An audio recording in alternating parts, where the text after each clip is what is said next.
In this video, we want to talk about how to put certain marks on line segments in our diagram. So suppose our diagram looks like this, and I'll be using the line segment tool here to create the following.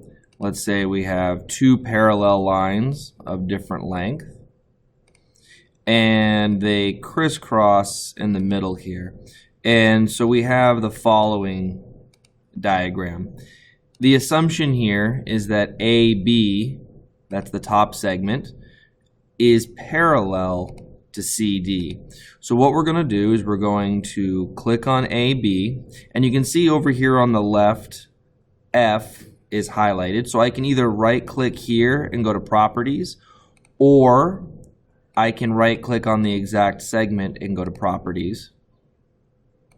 And in the Properties menu, we're looking for the style here, and under decoration you can see all of these different marks that we can add. And so the parallel mark would be the single arrow here, and we can close, and we can see now my diagram has a single arrow.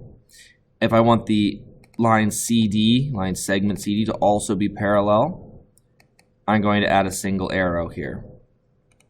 And so now in my diagram I have AB is parallel to CD. So if I'm looking for alternate interior angles, I would know that angle A and angle D are congruent. A common issue that I'll see among students is if the arrows are pointing the wrong way. So for example, let's delete CD.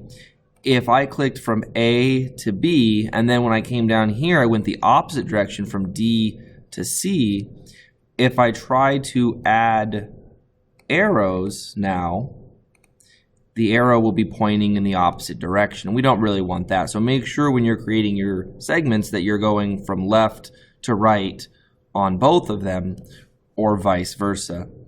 The last decoration I want to show you is if you have two segments that are congruent. So let me delete this one. Suppose you have this segment here is equal to this segment here. Now I'm not sure if your diagrams are going to have this, but if I want to add the congruency marks, I also right click, style here, and under decoration we can see the congruency marks, 1, 2, or 3. So I can put that this one is congruent to this one. Now it's kind of hard to see those congruency marks, but if I click on segment and make the segments quite a bit thicker, then you'll see here now it's much more visible in your diagram.